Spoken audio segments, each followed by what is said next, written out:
Wife tricked me into signing over my house for her boyfriend. The shocking twist.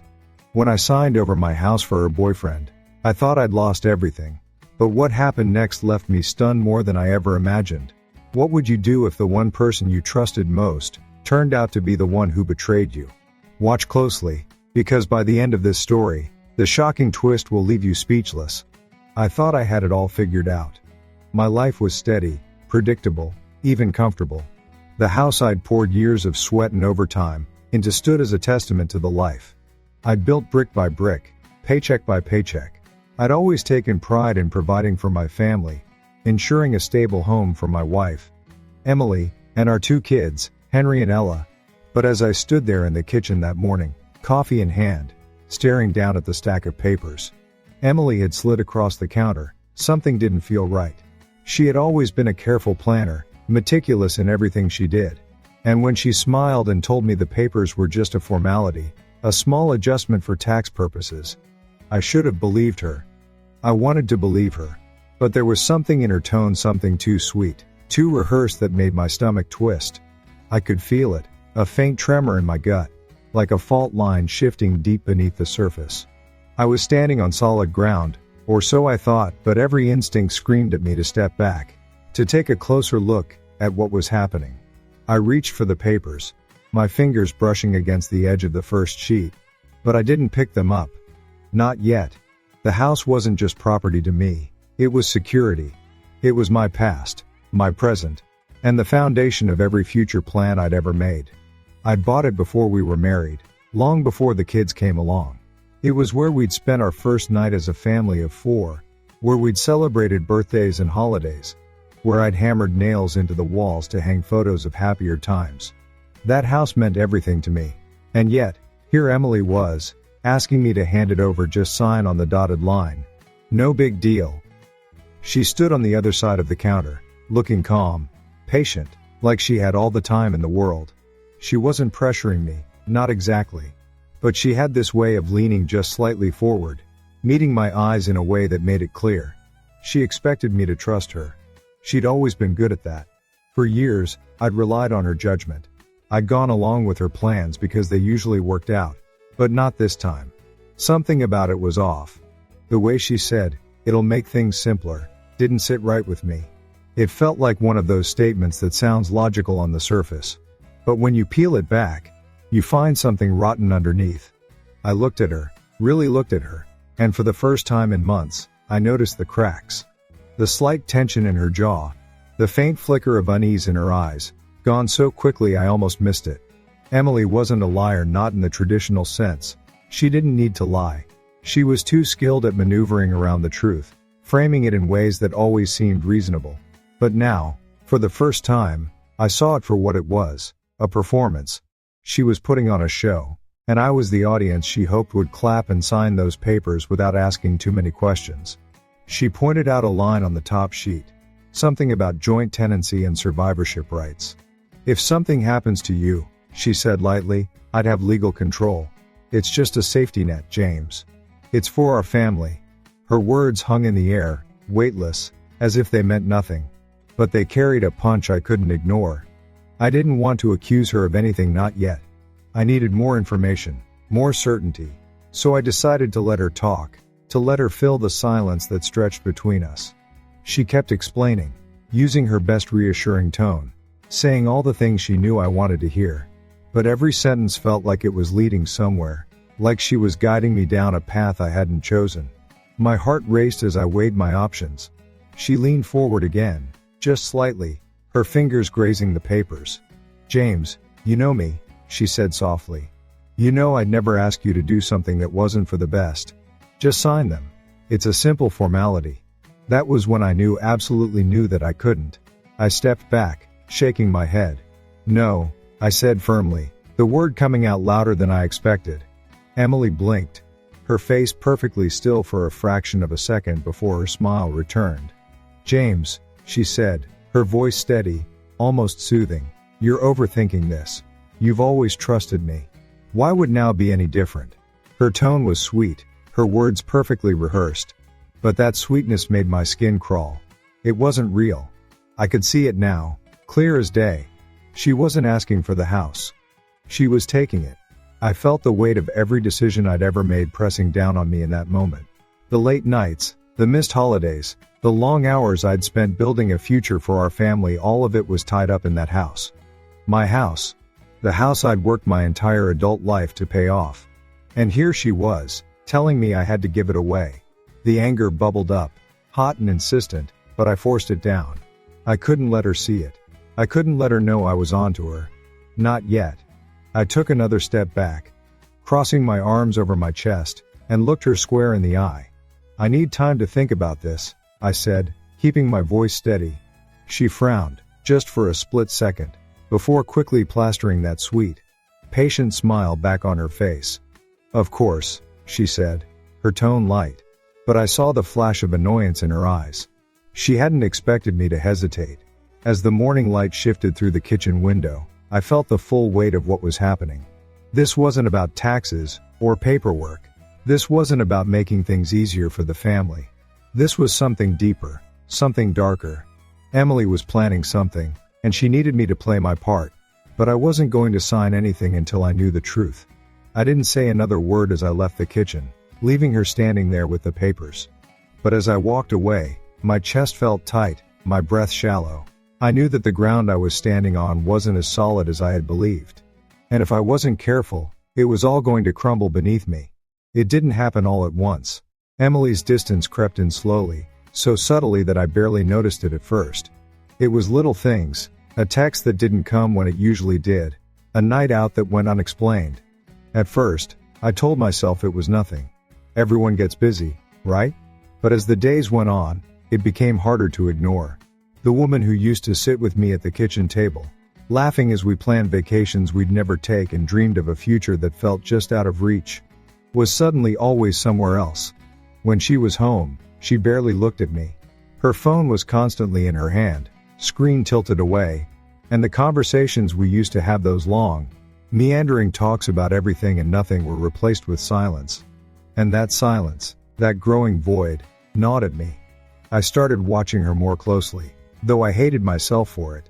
It felt like a betrayal to be so suspicious, but every time she walked into the room and tucked her phone away like she didn't want me to see something, that suspicion grew. I told myself I was imagining things. I wanted to believe she was just tired, that work was demanding more of her, that maybe I'd done something to make her pull away. But the truth was, I didn't recognize her anymore. The Emily I knew wouldn't have been so secretive, so guarded. She wouldn't have needed to explain why she was out late, or why she stopped answering my calls during her breaks.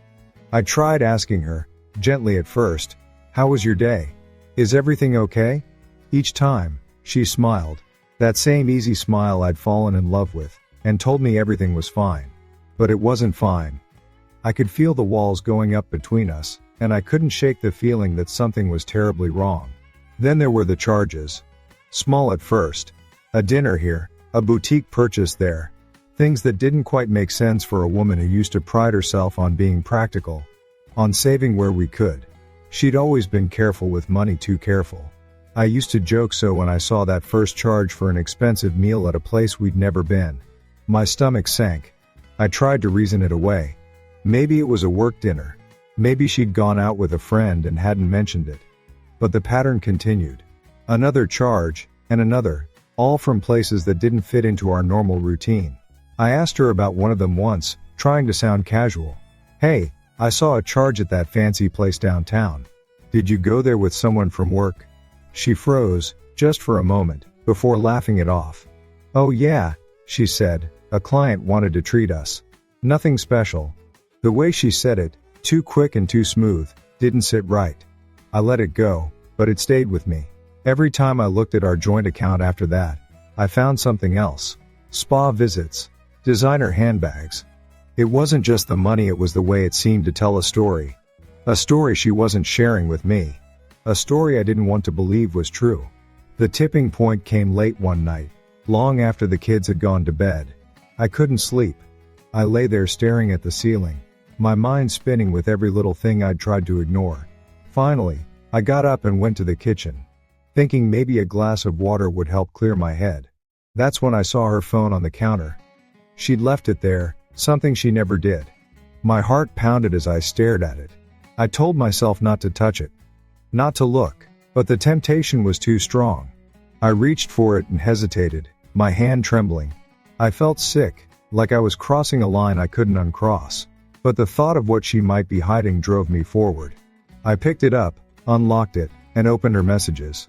At first, there was nothing. Just a string of mundane texts from friends, coworkers, reminders about the kids' activities. I let out a breath, relieved. Maybe I'd been wrong. Maybe I'd let my imagination run wild. But then I saw it, Alex. A name I didn't recognize. The messages were harmless enough at first. Great work today. Hope you're feeling better. But as I scrolled, the tone changed. Can't wait to see you again. You always know how to make me smile. My chest tightened, and my fingers froze. I kept scrolling, reading each message as if it were a piece of a puzzle I didn't want to complete. The timestamps stood out the most. These weren't casual texts exchanged during the workday. They were late at night, hours when she should have been home with me. Hours when I thought she was asleep beside me. I put the phone down and stepped back, my hands shaking. My throat was dry, and my heart felt like it was going to burst out of my chest. I wanted to wake her up, to confront her right then and there. But I didn't. I couldn't. I wasn't ready. I needed to be sure. I needed to know exactly what was going on before I said anything. So, I waited. I started paying closer attention. Every time she left the house, every time she made an excuse to stay late at work, I took note. I began keeping a record, jotting down dates and times, trying to piece together her movements. I didn't want to believe she was lying to me. I didn't want to believe that this person I'd shared my life with, built a family with, could betray me like this. But the evidence was stacking up, and I couldn't ignore it. Emily grew colder in those weeks. Or maybe I was the one changing. I stopped asking her questions. Stopped trying to connect. Every time she smiled at me, every time she touched my arm or kissed my cheek, it felt like a dagger. I couldn't look at her without wondering where she'd been, who she'd been with. She noticed, of course. You've been so quiet lately, she said one night, her tone light but her eyes probing. Is everything okay? I forced a smile and told her I was fine, just tired. But I could see the doubt in her eyes. She knew something was wrong. I think she might have even suspected that I knew. The final straw came one Friday evening. She'd told me she was working late, that she had a patient in critical condition who needed her. I wanted to believe her, but my gut told me otherwise. So, I did something I never thought I'd do. I drove to her hospital. I parked across the street, far enough that she wouldn't see me, and waited. Hours passed. I watched the main entrance, the staff exit, every door I could see. She never came out. My stomach churned as I realized she wasn't there. My hands gripped the steering wheel, white-knuckled, as I drove away. I didn't know where she was, but I knew she wasn't at work. I knew she wasn't with a patient. I knew she was lying to me again. When she came home that night, her hair damp from the rain, she acted as though nothing had happened. She kissed me on the cheek and mumbled something about a long day. I nodded and said nothing. I wasn't ready to confront her, not yet. But I knew I couldn't keep pretending that everything was okay. The woman I had married, the woman I had trusted with everything, was slipping away from me.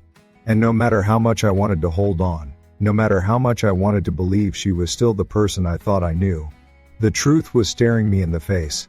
Emily was hiding something. And I was going to find out what it was. Now here's the big question. Can I gather enough evidence to save my home, or will it all slip through my fingers? What do you think will happen when I confront her? Comment 1 if you think I'll win. Oz comment 2 if you think she'll get away with it. The choice is yours. Cast your vote now. I knew I had to dig deeper, but the question was how. I'd been living in this haze of doubt, this uneasy feeling that something wasn't adding up. The messages, the unexplained charges, the late nights, those were all pieces of a puzzle I couldn't yet put together. But I also knew I wasn't going to get any answers by sitting still and hoping the truth would come to me. So I made a decision. I needed evidence. Hard evidence. Something undeniable that would finally tell me whether I was losing my mind, or if Emily really was hiding something big. I started where anyone would start: our finances. It wasn't easy. She'd always been the one to handle the day-to-day bills, balancing the checkbook and paying the credit cards. I trusted her with that because, well, she was good at it. I'd glance at the monthly statements, but I never studied them. I had no reason to, at least, not until now. I opened up the bank records and credit card statements, printing out months of data that I spread across the dining room table. I started with the oldest statements, hoping to get a baseline of what was normal before all of this started. At first, nothing jumped out. Grocery bills, gas for the cars, the kids' school supplies, all the usual stuff. But then, about 6 months ago, things changed. There were charges at places I didn't recognize. Transactions at high-end restaurants downtown. Luxury spa treatments. And what looked like personal shopping sprees at upscale boutiques. None of it made sense. We weren't struggling, but we weren't the type to spend like that. Emily had always been careful with money. She clipped coupons, planned meals, made sure we were putting aside savings every month. Now, here were these charges. Hundreds, sometimes thousands of dollars at places I'd never even heard of. I felt my stomach tighten. Each new line item was like a drop of cold water down my spine, a confirmation that something wasn't right. The spa charges stood out the most. Emily was never one for pampering. She'd always laughed at the idea of spending a day wrapped in towels and mud, saying she didn't have the patience for it. Yet here were receipts showing monthly visits to a spa across town, a place that specialized in premium rejuvenation treatments. I could barely believe what I was seeing. Then there was the clothing boutique. Emily wasn't a shopper, at least not like that. She'd always been practical, favoring simple, affordable outfits over designer labels. And yet, there it was, a charge for over $1,000 at a store that sold nothing but high-end dresses and shoes. I stared at that line item for a long time, the weight of it pressing down on me. These weren't the actions of the Emily I knew. These were the actions of someone I didn't recognize. I kept going, scanning line after line, month after month. Then I saw it, a charge at a luxury hotel downtown. My heart sank. I'd driven past that place 100 times. It was one of those sleek, modern towers with valet parking, and rooms that probably cost more per night than our monthly grocery bill. I told myself it had to be a mistake. Maybe it was a work event, or maybe she'd covered a room for a client. But as I looked closer, the dates didn't add up. It was a Saturday. We hadn't been traveling. We hadn't been visiting family. She'd told me she had a long shift at the hospital that day. Yet here was a charge for a room at a 5-star hotel. I tried to tell myself there had to be an explanation, but the more I thought about it, the less sense it made. I remembered that night. She'd come home late, saying she'd been caught up at work. She was tired, quiet, distant. I'd asked her if everything was okay, and she'd given me that same reassuring smile, telling me she just needed some sleep. But now, looking at this charge, I couldn't help but wonder, was she really working late? Or was she meeting someone? As I pieced through the records, I noticed other patterns too. The restaurant charges, places we'd never been to together. The timing of her visits to the spa, which coincided suspiciously with her days off. The steady, growing number of personal expenses that had no explanation. I didn't want to jump to conclusions, but I couldn't deny what was right in front of me. The woman I thought I knew, the woman who used to pride herself on her frugality and practicality, had started spending like she had something to prove or something to hide. And she wasn't just spending. She was spending time away from home, time that I couldn't account for. I felt my chest tighten as the realization sunk in. Emily was leading a life I didn't know about, a life she hadn't shared with me. And whatever that life was, it wasn't cheap. I couldn't shake the feeling that the money was only part of the story. The charges painted a picture, yes, but it was still incomplete. What I needed now was to understand what this all meant. Why was she spending so much? Where was she going? Who was she with? The financial trail was a start, but I had to go further. I had to connect the dots and figure out what she was doing with her time, her money, and most importantly, her attention. The more I thought about it, the more I realized that I couldn't rely on chance encounters or stumbled upon evidence anymore. I needed to be proactive. If I wanted to find the truth, I'd have to go out and get it. I wasn't just looking at numbers on a page. I was looking at the cracks in my marriage, the fault lines that had gone unnoticed until now. And as much as I wanted to believe those cracks could be repaired, I couldn't ignore the possibility that they were leading to a complete collapse. I wasn't ready to confront Emily, not yet. But I also wasn't willing to sit back and let the truth remain hidden. I had to see where this trail led, no matter how much it hurt. The deeper I dug, the more tangled everything became. At first, it was just suspicions, odd charges, late nights, vague answers. But then I started noticing patterns, connections I hadn't seen before. The name Alex kept coming up. At first, it was just a text or two messages that seemed harmless enough if you weren't paying attention. But I was paying attention now. I saw the way Emily's mood shifted whenever she got a text from Alex. How she'd smile just a little too long or turn her phone away when I walked into the room. It was subtle, but it was there. I couldn't ignore it anymore. Who was this guy, and what was he to her? I decided to find out. It didn't take long to figure out where Alex worked. He was a physical therapist at the same hospital as Emily. That revelation hit me harder than I expected. On the surface, it didn't mean much. Colleagues text each other all the time. But combined with everything else I'd discovered, it made my stomach churn. I couldn't stop myself from imagining the worst. Was she meeting him after hours? Was she seeing him on those weekends she claimed she needed personal time? I started paying closer attention to her schedule. It wasn't difficult. She had a set rotation at the hospital, and I'd always known her routine. But as I looked closer, I realized there were gaps, times when she should have been at work but wasn't. She'd come home at odd hours, claiming she'd stayed late to handle an emergency or help cover someone else's shift. I'd believed her before. Why wouldn't I? She was a professional, dedicated to her job. But now, every excuse sounded like a lie. I began tracking her movements as best I could without tipping her off. If she said she was working late, I'd double-check her story. I'd watch the clock. I'd wait for her to walk through the door. Every time she came home, my chest would tighten as I tried to gauge her mood, her body language, anything that would give her away. Then there was the day she didn't come home at all, at least, not when she said she would. She'd told me she'd be back by 6, but 6 came and went. I texted her, and she didn't respond. I called, and it went straight to voicemail. By the time she finally walked in the door, it was nearly 10. She was calm, unbothered, brushing off my questions with a wave of her hand. "It was just a crazy day," she said. "You know how the hospital gets." I nodded, but the knot in my stomach tightened. Crazy days happened, sure, but this wasn't just a crazy day. This was something else. I started looking into Alex's background. It felt wrong, like I was crossing a line, but I couldn't stop myself. I found out where he lived, what car he drove. I learned that he'd been at the hospital for about a year, around the same time Emily's behavior started to change. I tried not to jump to conclusions, but the pieces were lining up in ways I didn't like. I even drove past his apartment once, hoping I wouldn't see her car parked outside. I didn't, but it didn't give me the relief I thought it would. It just left me with more questions.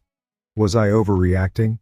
Was I turning something innocent into something sinister? Because I was afraid of the truth. The more I learned about Alex, the more I resented him. He was younger than me. Single, no kids, someone who didn't have to think about mortgage payments or parent-teacher conferences or what to cook for dinner. I hated that I was comparing myself to him, but I couldn't help it. He represented everything I wasn't. I'd spent years building a life with Emily, doing the hard work, making sacrifices. And here was this guy, stepping into her life, into our life, as if none of that mattered. I didn't even know for sure what was happening between them, but the mere idea of it was enough to keep me up at night, my mind racing with worst-case scenarios. I found myself studying every interaction between them. If she mentioned him in passing, I'd note how her voice changed if it softened, if she lingered on his name just a little too long. If she came home late, I'd wonder if she'd been with him. I felt like a detective in my own marriage, piecing together a mystery I didn't want to solve. But I couldn't stop. I needed to know. I needed to understand what had happened to us, how we'd gotten to this point. I wasn't ready to confront her, not yet. I needed more. I needed certainty. So I kept digging. And the more I found, the more convinced I became that my worst fears were true. There's a certain moment when suspicion turns into certainty. When that lingering doubt shifts from a gut feeling to a cold, hard truth you can't ignore anymore. I remember standing in the middle of our bedroom, staring at her side of the closet, where everything was just a little too neat, a little too organized. Emily had always been tidy, sure, but this was different. Her favorite sweaters were gone, the ones she'd wear almost every weekend when we'd take the kids to the park. I hadn't seen them in weeks.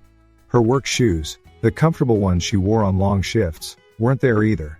Instead, there were new pairs sleek, expensive heels I'd never seen her wear around the house.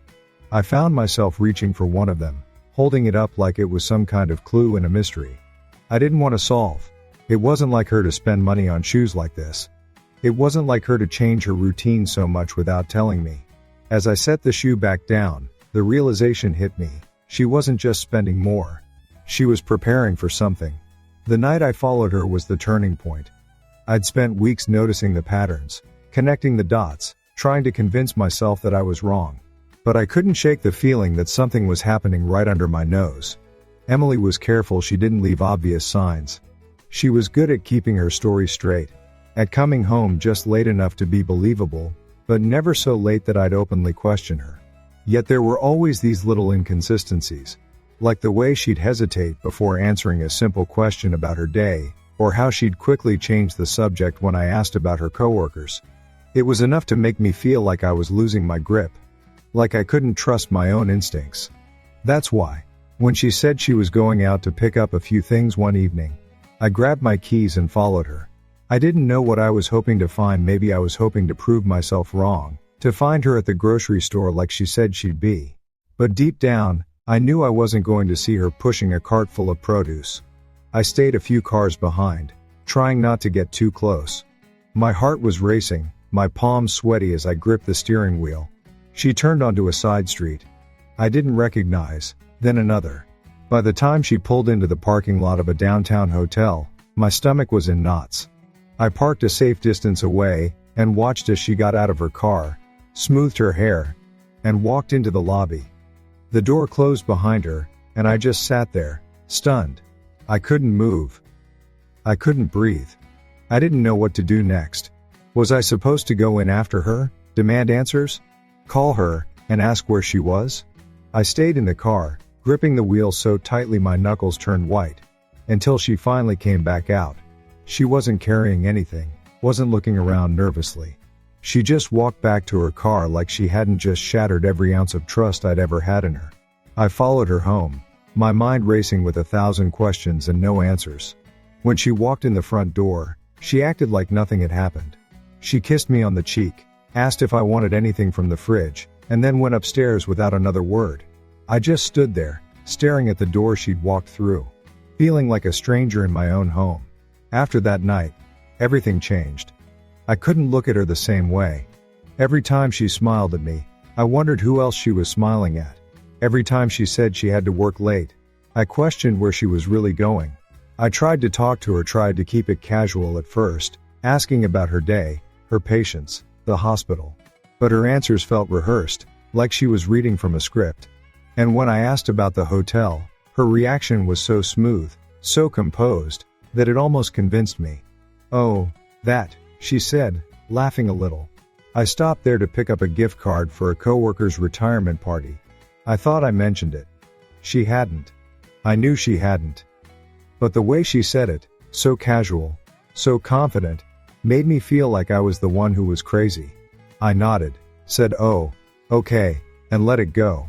But inside, I was screaming. I couldn't believe how easily she lied to me, how quickly she covered her tracks. It was like she'd done it before, like she'd practiced. I started looking at everything differently. The house felt smaller, darker.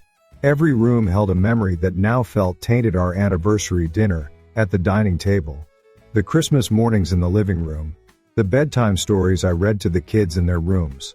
All of it felt hollow now, like it didn't belong to me anymore, like it never really had. I found myself waking up in the middle of the night, unable to go back to sleep. I'd sit on the edge of the bed, staring at the floor, wondering how it all went wrong. When did Emily stop being the woman I fell in love with? When did she start hiding things from me? How long had I been in the dark? I couldn't answer any of those questions, but I knew one thing for sure: I couldn't keep living like this. The worst part was pretending everything was fine. Every day felt like a performance, like I was playing the role of a loving husband while Emily played the role of a devoted wife. We smiled for the kids, joked with the neighbors, acted like nothing was wrong. But behind closed doors, the silence between us was deafening. I'd watch her move around the house, wondering if she knew that I knew. Sometimes I thought she did. Sometimes I thought she was waiting for me to say something, to call her out, to confront her. But I didn't. I wasn't ready. I didn't have the proof I needed to face her head on. I needed more. I needed to be absolutely certain before I did anything. Because once I said it out loud, once I put the truth into words, there would be no going back. Everything would change, and I wasn't sure if I was ready for that. By now, I couldn't avoid the reality of what was happening. Every step Emily took away from me felt deliberate, calculated. Her routine was changing, and not just in the ways I'd already noticed. She'd started taking mental health days, telling me she needed time to decompress from the stresses of work. In the past, she'd spend those rare days off at home lounging on the couch in her favorite sweatpants, catching up on her mystery novels, or baking cookies with the kids. But lately, she was disappearing entirely. "I'm going to the spa," she'd say, or, "I just need to run a few errands." She always gave the same light-hearted explanation when she got home, acting like it was nothing. But it wasn't nothing. Every one of those absences gnawed at me, and I couldn't stop myself from wondering where she really was. What she was really doing. It was one of those supposed spa days when I finally decided I'd had enough.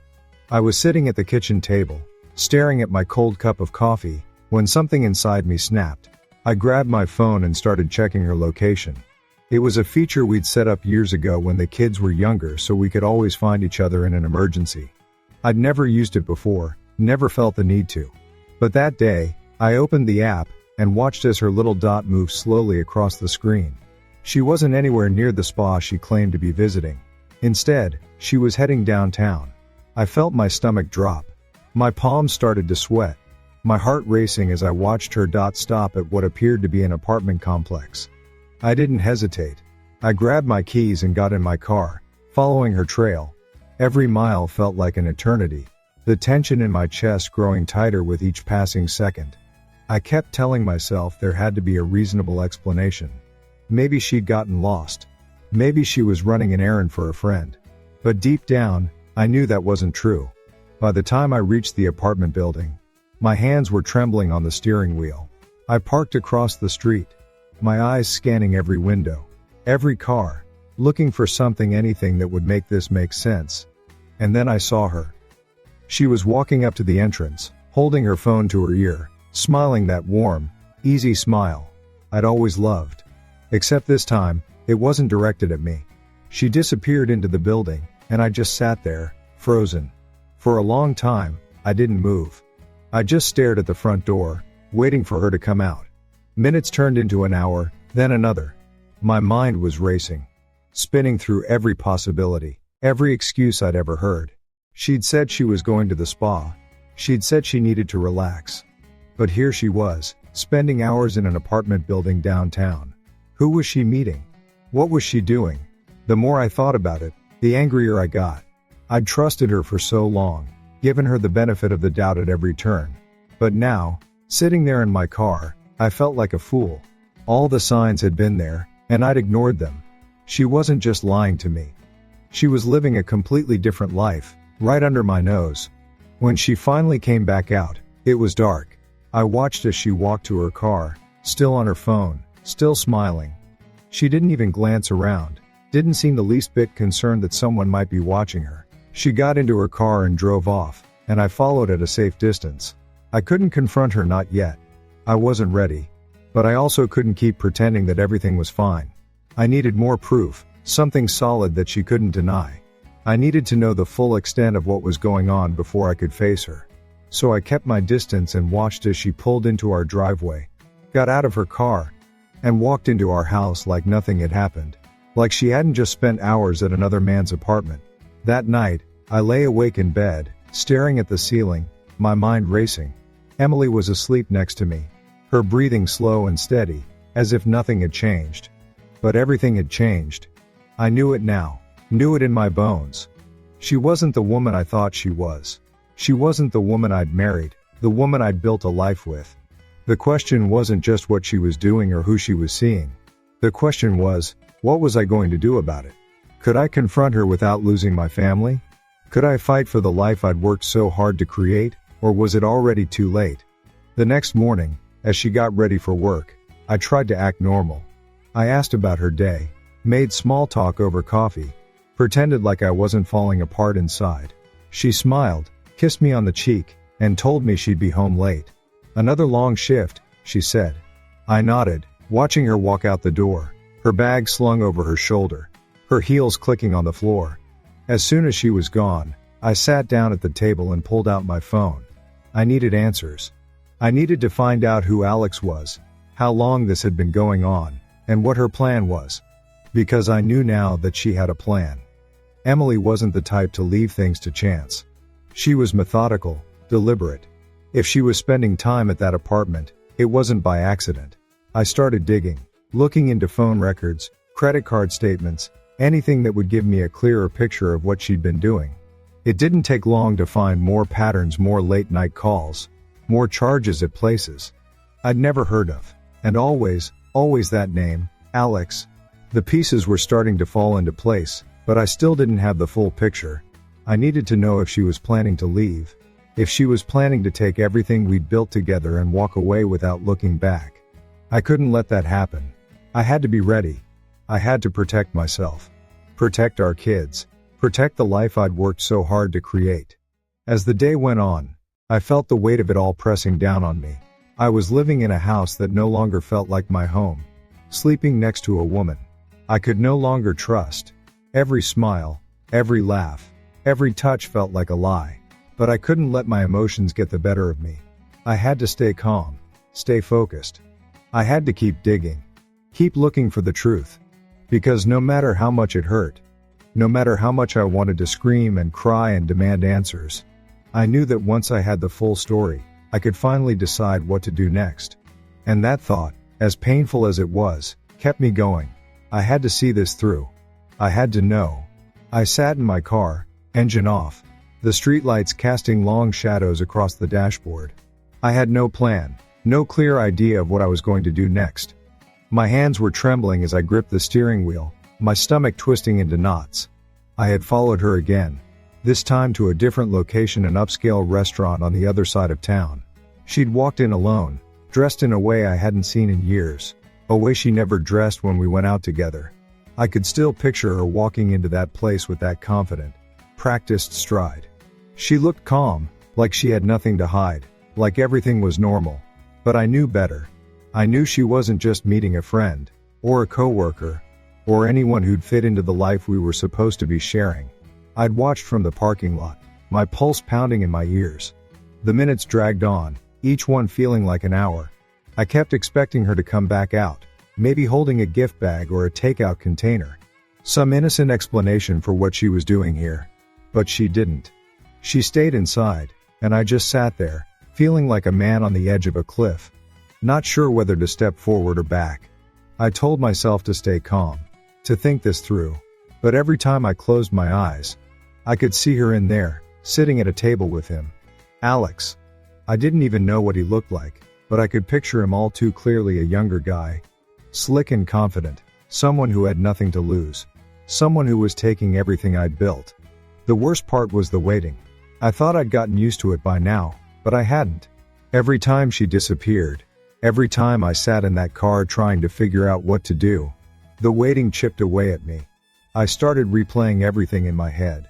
Every detail. Every memory that no longer fit.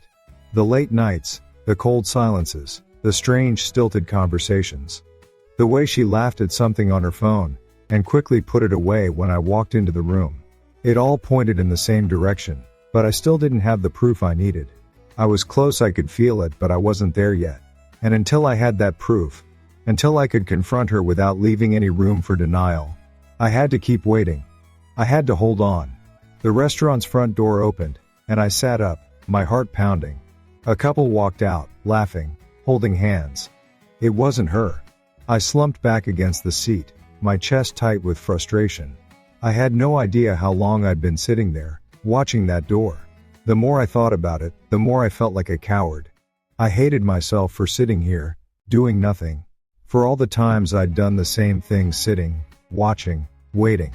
What was I so afraid of? If she was in there with him, why didn't I just walk in and confront her? Why didn't I demand answers? Right there, right then. I clenched my fists, the anger rising in my throat like bile. I wanted to throw open that door, march inside, and see the truth for myself. But I didn't. I couldn't. Something held me back. I kept telling myself it was because I needed more time, more evidence. That if I acted too soon, she'd find a way to twist it, to explain it all away, to make me look like the bad guy. But deep down, I knew it was more than that. I wasn't ready to face the truth. Not completely. Because once I did, everything would change. There'd be no going back. The life I'd known, the life I'd built with her, would be over. And even though I was watching it fall apart right in front of me, I still clung to the hope that maybe, somehow, it could be saved. That maybe I was wrong. Maybe this was all a misunderstanding. But as much as I wanted to believe that, I couldn't. The evidence was right there in front of me, piling up day by day, detail by detail. She was pulling away, lying, living a life I wasn't part of. Another hour passed, and she finally came out. I held my breath as I watched her walk to her car. She wasn't looking around, wasn't checking to see if anyone was watching. She moved with that same calm confidence, as if she had nothing to hide. But I knew better. She got into her car and drove off, and I followed at a distance. I didn't know what I was going to do next. Part of me wanted to confront her as soon as we got home, to lay everything out on the table and demand the truth. But I knew I couldn't. Not yet. I needed one more piece of the puzzle. I needed to be absolutely sure. When we got home, she acted like nothing had happened. She smiled at me, asked how my evening had been, kissed me lightly on the cheek. I couldn't even look at her. I mumbled something about being tired and went upstairs. I closed the bedroom door and sat on the edge of the bed, staring at the floor. My mind was racing, my thoughts spinning out of control. I didn't know how much longer I could do this, living with her, sleeping in the same bed, pretending everything was fine. I was exhausted, worn down by the lies, the waiting, the uncertainty. I wanted it to end. I needed it to end. That night, I made a decision. I was done waiting. I was done sitting in my car, staring at restaurant doors, wondering what was going on behind them. I was going to get the proof I needed, no matter what it took. Because I couldn't live like this anymore. I couldn't keep pretending everything was fine, when it so clearly wasn't. I had to confront the truth, even if it meant tearing my life apart. Even if it meant losing everything I thought I had. I had to know. I had to see it with my own eyes. I wasn't going to sit in the shadows any longer. I was going to face the truth, whatever it might be. The moment I saw her sitting in that car, laughing into her phone like nothing had happened, my stomach churned. I couldn't hear what she was saying, but her body language told me everything I needed to know. She was relaxed, leaning back in the seat, her hand brushing her hair away as she smiled at whoever was on the other end of the line. I stayed parked a few cars down, the engine off, my eyes fixed on her. It felt like I was watching a stranger. This wasn't the woman I'd shared a life with, the woman I'd trusted. It was someone else entirely. I wanted to march up to her window, pound on it, and demand answers, but I couldn't move. My hands were frozen on the steering wheel, my heart pounding so loudly I thought it might burst. I felt like I was in a bad movie, playing the clueless husband, who finally caught on too late. She hung up and stepped out of the car, her heels clicking on the pavement. She looked so put together, so polished, like she was heading to an important meeting rather than sneaking off. I watched as she walked into the coffee shop on the corner, her head held high, her steps deliberate. Every part of me wanted to follow her in, to see who she was meeting. Was it him? Was Alex waiting inside, a smug smile on his face, knowing that I was out here in the dark? I sat there for what felt like hours, staring at the shop's front window, hoping to catch a glimpse of who she was meeting. But the glare from the streetlights made it impossible to see anything clearly. I leaned forward, straining my eyes, trying to make out her silhouette among the other customers. Then, like a punch to the gut, I saw her reach out and touch someone's hand. It was subtle, just a brief moment, but it was enough. She leaned forward, laughing again, her head tilted in that familiar way that used to make my heart skip a beat. Now, it just made my chest ache. I stayed frozen in my car, unable to look away, unable to breathe. The scene unfolding in front of me felt surreal, like a dream I couldn't wake up from. I wanted to storm in, to confront her, to grab that man by the collar, and demand to know what the hell was going on. But what would that accomplish? She'd deny it, turn it around, make me look like the crazy one. I could already hear her voice in my head, the excuses she'd come up with, the way she'd try to twist it all. "Oh, it's just a colleague," she'd say. "You're reading too much into it." And maybe I was. Maybe this was all in my head. But the way she laughed with him, the way she reached for his hand, it wasn't just a friendly gesture. It was something more. Something I wasn't supposed to see. I leaned back in my seat, gripping the steering wheel so tightly my knuckles turned white. I told myself to calm down, to think clearly. But every fiber of my being was screaming at me to do something. I'd been in this situation before, sitting on the sidelines, waiting, watching, hoping for the truth to come to me.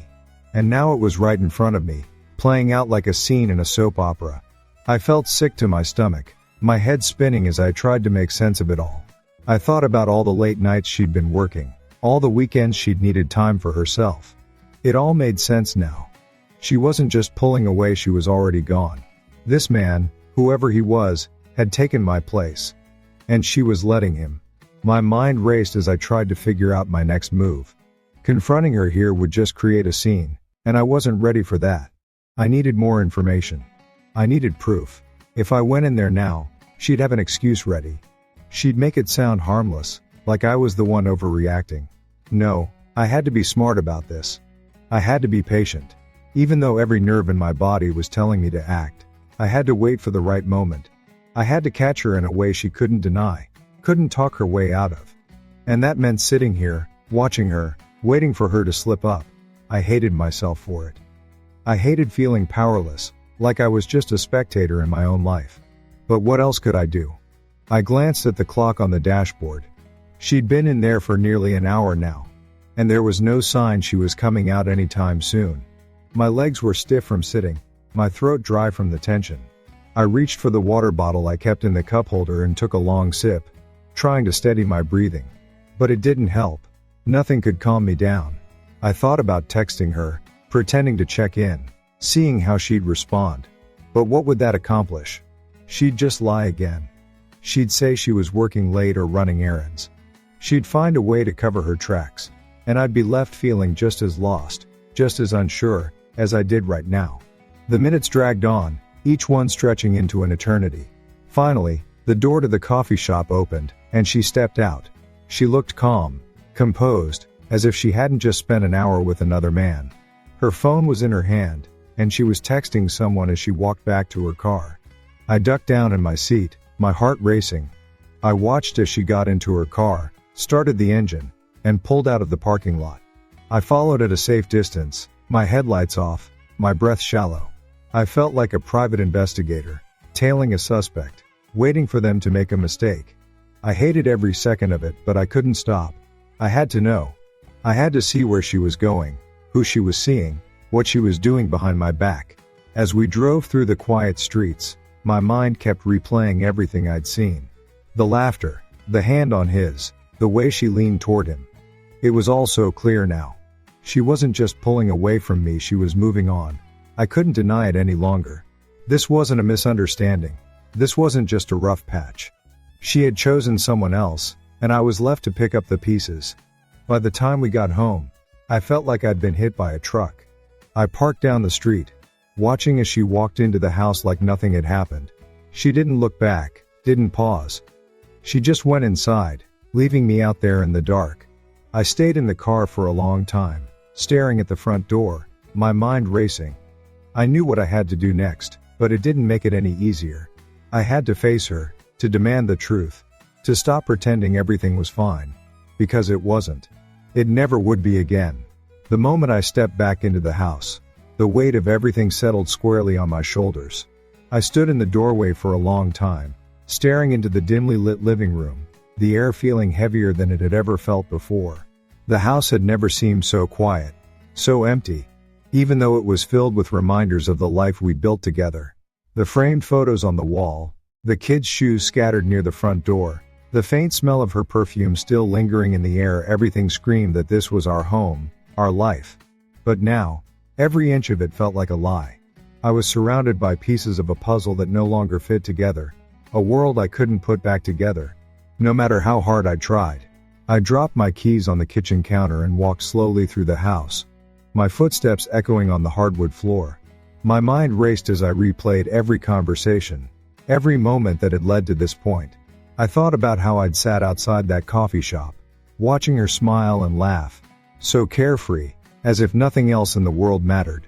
I thought about all the times I'd asked her if something was wrong, if she needed to talk, if there was anything I could do to help.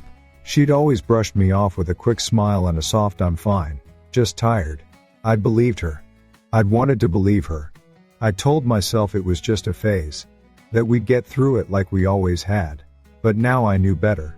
Now I understood that it wasn't just a phase. It was a plan. I sat down on the couch, staring at the blank TV screen, my hands clasped tightly together. I couldn't keep pretending that this was just something we'd work through. She'd made her choice, and it wasn't me.